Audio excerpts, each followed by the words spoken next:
The man behind the award, Dr. Jules Elias and the Power of Pursuing Passion, by Dr. Jules Elias, Ph.D.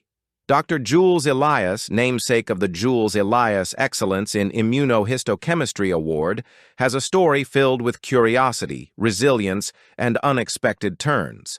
His journey mirrors the path many of us take, starting somewhere humble, following a spark of interest, and growing that interest into a deep passion for the work. We're sharing Dr.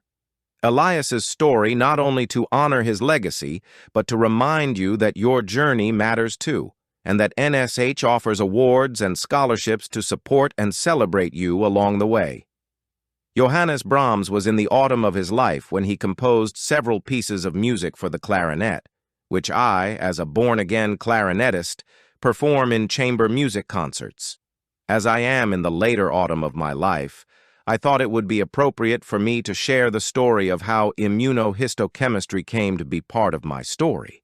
The use of dyes to color tissue sections so pathologists could look at surgical specimens and determine if the patient had a disease, cancer being their main focus, was the impetus for this endeavor.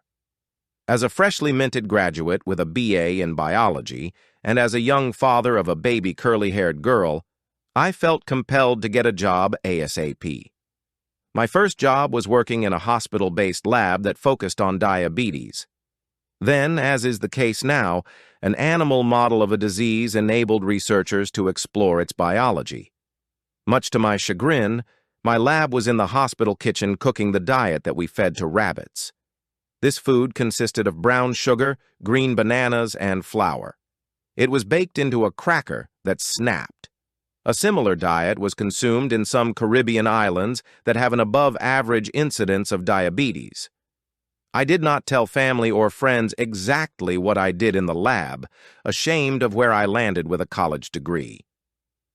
After several months, there was a position open in the histopathology lab, and without even asking what it entailed, I offered to take the position. What I did not know at that time was that this move would alter my professional life dramatically. I was introduced to the microtome knife, a tool that was going to be my passport to the world of histopathology. I had a natural aptitude for cutting and staining surgical specimens, and was encouraged to learn the use of the cryostat for cutting frozen sections for enzyme and immunofluorescence studies. With that foundation, I went on to learn the ultramicrotome used in electron microscopy.